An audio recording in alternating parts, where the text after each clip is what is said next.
दोस्तों बॉलीवुड दिन भर के नए एपिसोड में आपका स्वागत है। और भाई साहब, आज इस एपिसोड में कुछ बहुत बढ़िया खबरें हैं।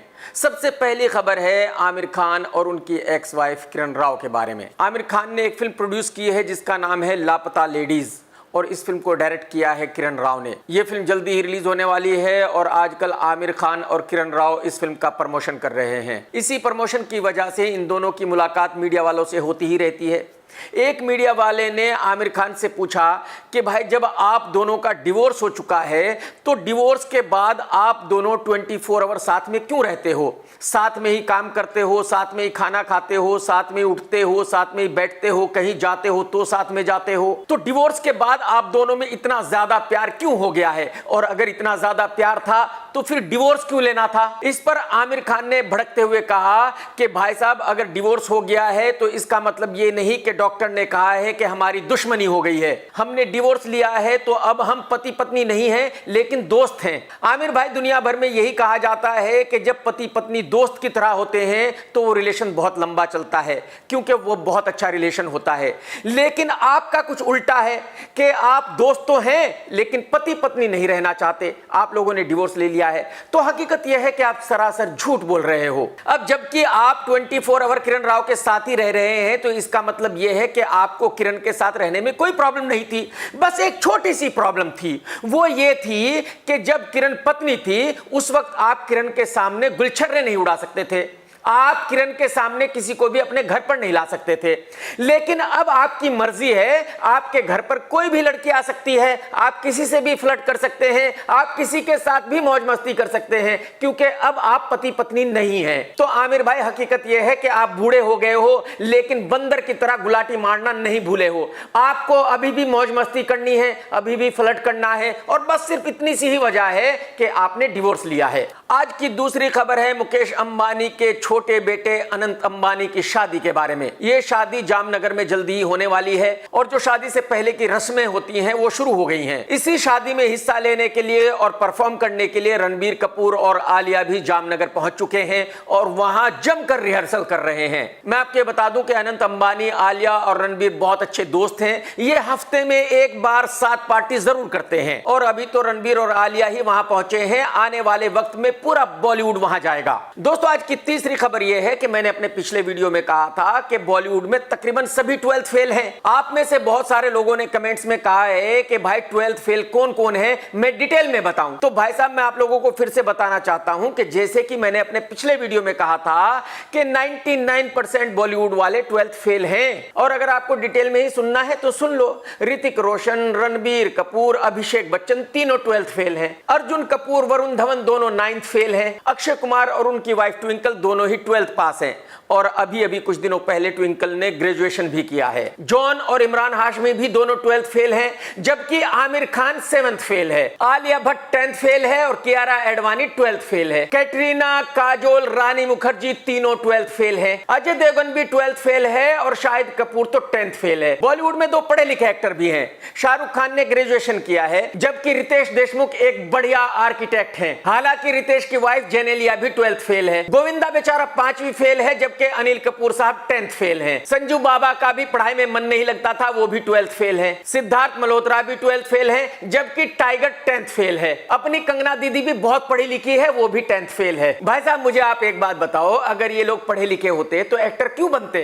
अरे भाई, पढ़े लिखे नहीं है, जिंदगी में कुछ और नहीं कर सकते थे, इसीलिए तो एक्टर बने हैं। इनके पास कोई और ऑप्शन नहीं था सिवाय एक्टर बनने के। तो अगर मैंने ये कहा है कि बॉलीवुड वाले तो तकरीबन सभी 12th फेल हैं तो गलत बिल्कुल नहीं कहा है। दोस्तों, आज की चौथी खबर यह है कि कल अभिषेक बच्चन का जन्मदिन था। उनको जन्मदिन की बहुत बहुत शुभकामनाएं। और इस मौके पर पूरा मीडिया ये इंतजार कर रहा था कि ऐश्वर्या राय अपने हस्बैंड को कब विश करेगी, कब सोशल मीडिया पर कुछ लिखेगी। और फाइनली ऐश ने अभी के लिए एक बहुत बढ़िया पोस्ट लिखी और उनको विश किया। इस पोस्ट को देखने के बाद ही मीडिया को यह चैन पड़ा कि नहीं भाई, अभी और ऐश की जो तलाक की बातें हो रही हैं वो बिल्कुल झूठी हैं उनमें कोई सच्चाई नहीं है। मैं ये आपको कई बार कह चुका हूं कि बच्चन फैमिली हिंदुस्तान की नंबर 1 फैमिली है। वहां डिवोर्स जैसी चीजें नहीं होती। थर्ड क्लास फैमिली नहीं है वो आमिर खान की फैमिली नहीं है जहां हर साल डिवोर्स होता है। तो जब आप हिंदुस्तान की नंबर 1 फैमिली के बारे में कुछ ऐसी झूठी खबरें बनाते हैं तो सोच लिया कीजिए, मत किया कीजिए ऐसा। दोस्तों, आज की 5वीं खबर यह है कि आने वाले फ्राइडे को शाहिद कपूर की एक फिल्म रिलीज हो रही है जिसका नाम है तेरी बातों में ऐसा उलझा। इस फिल्म की हीरोइन है महापनौती कृति सनन। और भाई साहब, आज ट्यूसडे है, आज तक इस फिल्म की एडवांस बुकिंग चालू नहीं की गई। उसकी वजह यह है कि कोई इंक्वायरी ही नहीं है, कोई पूछने आ ही नहीं रहा कि भाई ये फिल्म रिलीज हो रही है या नहीं हो रही है। तो जो इस फिल्म के बनाने वाले हैं उनको ऐसा लग रहा है कि अगर एडवांस बुकिंग ओपन की और किसी ने टिकट नहीं खरीदा तो बहुत ही भारी बेइज्जती होगी। और अब बताया जा रहा है कि मेकर्स इस फिल्म की एडवांस बुकिंग बुधवार को चालू करेंगे, लेकिन मैं गारंटी के साथ कह सकता हूं कि लोग एडवांस में टिकट खरीदने वाले नहीं है। इस हफ्ते कोई दूसरी फिल्म रिलीज नहीं है और फिल्म फाइटर भी बहुत अच्छा बिजनेस नहीं कर रही है। यही वजह है कि ये फिल्म बहुत ज्यादा थिएटर्स में रिलीज हो रही है।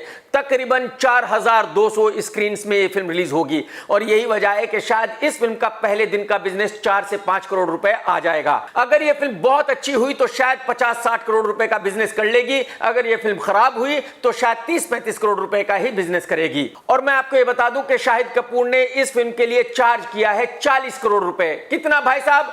40 करोड़।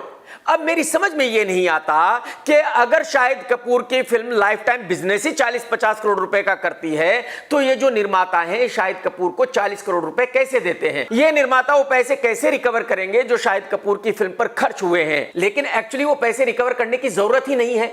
उसकी वजह यह है कि ये पैसे जियो ने लगाए हैं, मुकेश अंबानी की कंपनी ने। और भाई साहब, जैसे कि मैं आपको कई बार बता चुका हूं कि आज की तारीख में जियो को दबाकर लूटा जा रहा है।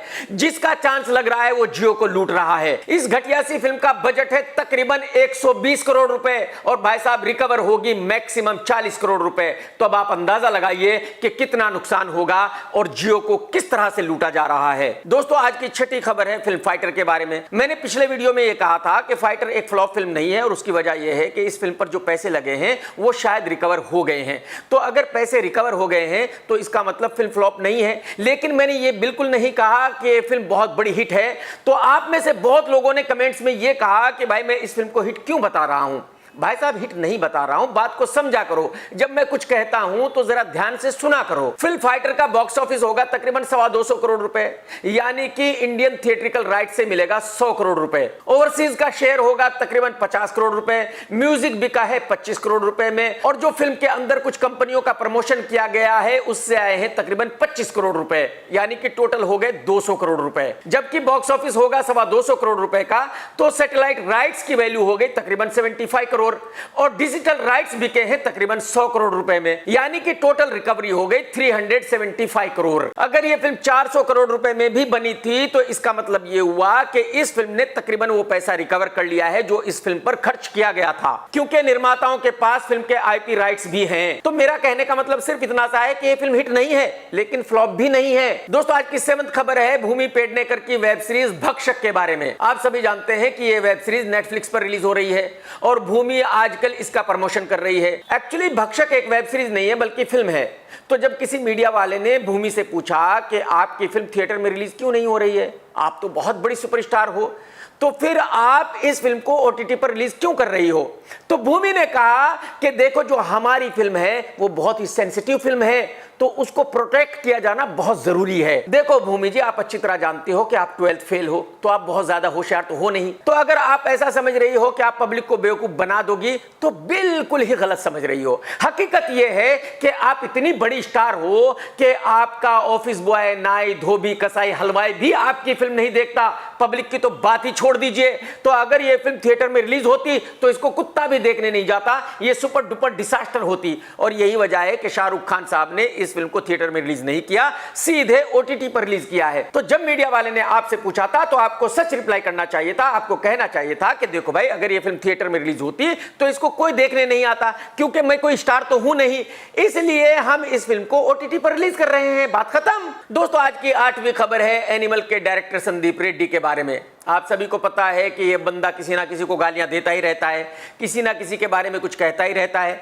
2 दिन पहले इसने एक इंटरव्यू दिया और उस इंटरव्यू में फिर से जावेद अख्तर साहब को खूब बुरा भला कहा। संदीप रेड्डी ने कहा कि जावेद अख्तर को मेरी फिल्म एनिमल के बारे में गलत नहीं कहना चाहिए था। पहले जावेद साहब को अपने बेटे फरहान अख्तर की मिर्जापुर के बारे में बात करनी चाहिए। मैं यहां संदीप से इत्तेफाक रखता हूं, बिल्कुल सही बात है। मिर्जापुर वाकई बहुत ही घटिया वेब सीरीज थी, 1 नंबर की वाहियात थी। तो जावेद अख्तर साहब को उस पर भी यही कहना चाहिए था जो उन्होंने एनिमल के बारे में कहा है। तो इससे साबित होता है कि बॉलीवुड में एक तरह से सभी हिपोक्रेट हैं। ये लोग अपने लोगों को कभी क्रिटिसाइज नहीं करते, भले ही वो कितना ही गलत करे, हाँ दूसरों को खूब ज्ञान देते हैं। दोस्तों आज की 9th खबर है नन्हे से मुन्ने से एक्टर वरुण धवन के बारे में, जिसकी हाइट है 2.5 फीट 3 इंच, वजन है 55 kg और छोटे छोटे हाथ हैं, छोटे छोटे पैर हैं बेचारे के। कल इसकी एक फिल्म का टीजर रिलीज हुआ था जिसका नाम है बेबी जॉन।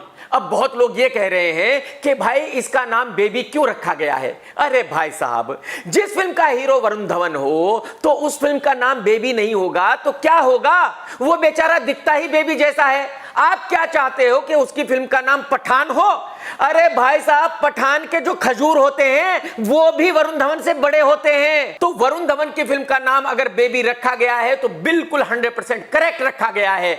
उस बेचारे पर यही नाम सूट करता है। दोस्तों आज की 10वीं खबर यह है कि डायरेक्टर प्रियदर्शन साहब एक बार फिर से अक्षय कुमार के साथ एक फिल्म बनाने जा रहे हैं। यह फिल्म एक कॉमेडी फिल्म होगी। इन दोनों ने साथ में बहुत अच्छी फिल्में बनाई है और अब 14 साल के बाद एक बार फिर से ये दोनों साथ में आ रहे हैं। अब देखने वाली बात यह होगी कि प्रियदर्शन साहब एक बार फिर से अच्छी फिल्म बना पाएंगे या नहीं बना पाएंगे, या उनका जादू खत्म हो चुका है। दोस्तों आज की 11वीं खबर यह है कि सारा अली खान की फिल्म मर्डर मुबारक नेटफ्लिक्स पर रिलीज होने वाली है। यह फिल्म 15 मार्च को रिलीज होगी और इसमें पनवाड़ी मीठा त्रिपाठी भी है। इस फिल्म में पुराने जमाने की हीरोइन करिश्मा कपूर भी है और तमन्ना भाटिया का बॉयफ्रेंड विजय वर्मा भी है। इस बेचारी की दुकान भी चल पड़ी है तमन्ना के नाम से। सारा अली खान इतनी बड़ी सुपरस्टार बन चुकी है भाई साहब कि पिछले 3-4 साल से उसकी कोई भी फिल्म थिएटर में रिलीज नहीं हुई है, सिवाय एक फिल्म के जो विक्की कौशल यानी कि कल्लू भाई के साथ आई थी। तो ये इस बात का सबूत है कि अगर आप नेपो किड है तो आपको लॉन्चिंग तो मिल सकती है, लेकिन सक्सेस आपके टैलेंट पर ही मिलेगी। अगर आप टैलेंटेड नहीं है तो आप कुछ नहीं कर सकते।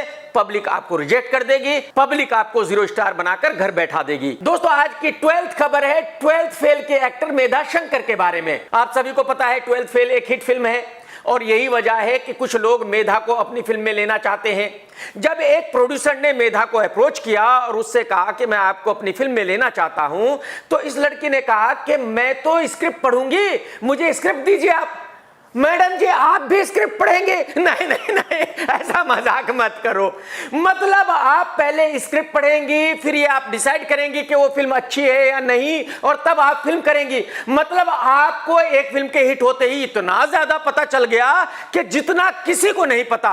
मतलब ये आप ही डिसाइड करेंगी कि अब कौन सी फिल्म हिट होगी और कौन सी फ्लॉप होगी। अरे मैडम जी जमीन पर पैर रखिए, अभी तो एक ही फिल्म रिलीज हुई है, नहीं तो पता चलेगा कि कैरियर यही समाप्त हो गया है, यही फिल्म पहली और आखिरी हो गई है और घर बैठकर रोटियां बना रही हो। समझ में आया? दोस्तों आज की 13th खबर है आने वाली फिल्म बस्तर के बारे में। द केरला स्टोरी एक कंट्रोवर्शियल फिल्म थी, बहुत बड़ी हिट रही थी और यही वजह है कि डायरेक्टर ने एक बार फिर से एक कंट्रोवर्शियल फिल्म बनाई है। इस फिल्म का टीजर देखने के बाद मुझे पता चला कि यह फिल्म पूरी तरह कांग्रेस के खिलाफ है और वामपंथियों के खिलाफ है। यानी कि इस फिल्म में हिंदू मुस्लिम का एंगल नहीं है और बस डायरेक्टर की यही सबसे बड़ी गलती है। भाई साहब अगर आपका प्लान यह है कि आप हिंदुओं को आपस में बांट दोगे, उनको लड़ा दोगे और आपकी फिल्म हिट हो जाएगी, तो आप टोटली गलत समझ रहे हो। आप बिल्कुल ही 100% गलत हो। आपकी फिल्म सुपर डुपर डिजास्टर होगी, ये मैं ब्लैंक पेपर पर लिख कर दे सकता हूं। और यही डायरेक्टर विवेक अग्निहोत्री के साथ हुआ था। उसकी पहली फिल्म द कश्मीर फाइल्स बहुत बड़ी हिट हो गई थी, उसके बाद उसने फिर से कंट्रोवर्सी करने की कोशिश की, वैक्सीन वार फिल्म बनाई जो सुपर डुपर डिजास्टर रही। तो मैं फिल्म बस्तर के डायरेक्टर और निर्माता को यह बताना चाहता हूं कि भाई साहब कंट्रोवर्सी एक बार चलती है, बार बार नहीं चलती। दोस्तों आज की 14th खबर यह है कि ओ माय गॉड 2 का डायरेक्टर अमित रॉय अब शाहिद कपूर के साथ फिल्म बनाना चाहता है छत्रपति शिवाजी महाराज, और इस फिल्म की स्टोरी छत्रपति शिवाजी महाराज के ऊपर आधारित होगी। अब मेरी समझ में यह नहीं आ रहा है कि अमित रॉय ने यह कैसे इमेजिन किया कि भाई शाहिद कपूर नन्ना सा मुन्ना सा एक्टर छत्रपति शिवाजी महाराज का रोल कर सकता है। अरे अमित रॉय साहब, अगर आप अभिषेक बच्चन को इस फिल्म में कंसीडर करते तो मैं मानता, जॉन अब्राहम को इस फिल्म के लिए कंसीडर करते तो भी मानता, रणबीर कपूर को इस फिल्म के लिए कंसीडर करते तो भी मानता, रणवीर सिंह को इस फिल्म के लिए कंसीडर करते तो भी मानता, लेकिन शाहिद कपूर और शिवाजी महाराज, जिस बेचारे की हाइट है 2.5 फीट 3 इंच, वजन है 55 किलो, छोटे छोटे हाथ, छोटे छोटे पांव,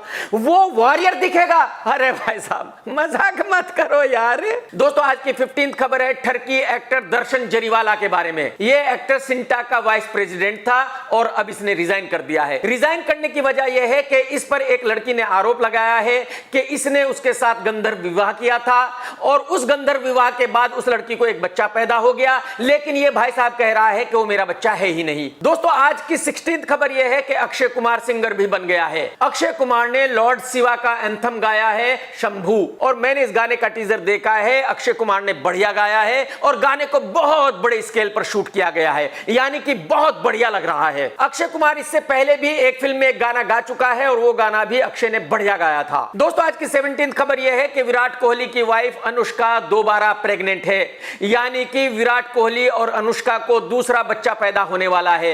अब इन दोनों ने ही इस खबर को मीडिया में दिया है। अब ये तो पर्सनल बात है, तो जाहिर सी बात है ये खबर कोहली ने ही मीडिया को दी है। अरे कोहली साहब, अगर आपकी वाइफ प्रेग्नेंट है तो बड़ी खुशी की बात है भाई साहब। जब बच्चा पैदा हो जाएगा तो मीडिया को बता देना, मतलब प्रेगनेंसी की भी खबर देनी है। इतनी पब्लिसिटी चाहिए आपको, इतनी पब्लिसिटी के भूखे क्यों हो यार आप। दोस्तों, आज की 18th खबर है कंगना दीदी के बारे में। आप सभी को पता है कि कंगना किसी ना किसी को पेलती रहती है, किसी ना किसी के बारे में कुछ कहती रहती है। अब कंगना ने अनुपमा चोपड़ा को दौड़ाया है। अब आप ये पूछेंगे कि भाई ये अनुपमा कौन है। अरे भाई साहब, ये एक क्रिटिक है और एनिमल के डायरेक्टर संदीप ने इनको सजेशन दिया है कि मैडम आप चाइना चली जाओ, वहां पर इंग्लिश पढ़ाओ, क्योंकि आप क्रिटिक नहीं हो, आपको फिल्मों के बारे में कुछ नहीं पता। लेकिन मैं आपको यह भी बता दूं कि ये madam producer director Vidhu Vinod Chopra की पत्नी भी है, और विधु ने खुद ही बताया है कि उनकी वाइफ ने उनसे कहा था कि 12th फेल फिल्म को OTT पर रिलीज कर दो, इसको थिएटर में रिलीज मत करो, कोई भी देखने नहीं आएगा। अब कंगना मैडम का कहना यह है कि अनुपमा अपने हस्बैंड से जलती है, तो अनुपमा ने ऐसा सजेशन इसलिए दिया था ताकि विधु अपनी फिल्म को थिएटर में रिलीज ना करे, वो फिल्म हिट ना हो, और अनुपमा ये बता सके कि देखो अनुपमा कितनी जीनियस है, कितनी होशियार है, और अनुपमा के हस्बैंड विधु को कुछ भी पता नहीं है। ये बात कंगना ने कही है। कंगना को कैसे पता चला मुझे नहीं पता, मैं तो इस बारे में कुछ कह नहीं सकता। अब ये तो विधु ही बता सकता है कि भाई वाकई उनकी वाइफ उनसे जलती है और उनको नीचा दिखाने की कोशिश करती है, जैसे कि कंगना ने कहा है, या कंगना झूठ बोल रही है। दोस्तों, आज की 19वीं खबर यह है कि मीडिया में काफी दिनों से आ रही है कि SRK यश की फिल्म में एक गेस्ट अपीयरेंस करने वाला है। यह खबर सरासर झूठी है, इसमें बिल्कुल कतई कोई सच्चाई नहीं है। अरे भाई साहब, यश जैसे लुखे एक्टर की फिल्म में SRK गेस्ट अपीयरेंस क्यों करेगा? क्या जरूरत पड़ी है SRK को? दोस्तों, आज की 20वीं खबर यह है कि आलिया भट्ट भी प्रोड्यूसर बन गई है। Amazon पर एक वेब सीरीज आ रही है पोचर, और उसकी एग्जीक्यूटिव प्रोड्यूसर बनी है आलिया भट्ट। आलिया भट्ट को बहुत बहुत मुबारक। दोस्तों, आज की 21वीं खबर है कि जो फाइटर के निर्माता हैं, निर्देशक हैं, एक्टर हैं, उनको लीगल नोटिस मिला है। उनसे पूछा गया है कि भाई फाइटर में एयरफोर्स की बेइज्जती आप लोगों ने क्यों की है? अगर दीपिका एक एयरफोर्स ऑफिसर है तो फिर वो 2 पीस पहनकर गाना क्यों गा रही थी? जब ऋतिक और दीपिका दोनों ने एयरफोर्स की वर्दी पहनी हुई थी तो उस वक्त वो दोनों किस क्यों कर रहे थे? इससे एयरफोर्स की बहुत ही जलालत हुई है। ऐसे घटिया सीन से एयरफोर्स की बहुत ही भारी बेइज्जती हुई है। जब मैं फिल्म देख रहा था तो मैं भी यही सोच रहा था, लेकिन उससे पहले इस फिल्म के बनाने वाले ये कह चुके थे कि हमने इस फिल्म का शो एयरफोर्स वालों को दिखाया है और उन सभी को फिल्म बहुत पसंद आई है, उनको कोई एतराज नहीं है किसी भी सीन पर। तो इसका मतलब यह है कि जो फिल्म के बनाने वाले हैं वो झूठ बोल रहे थे। दोस्तों, आप सभी जानते हैं कि आमिर खान की एक्स वाइफ किरण राव ने फिल्म एनिमल के बारे में कुछ कहा था। एनिमल के डायरेक्टर संदीप रेड्डी ने उनको रिप्लाई किया था।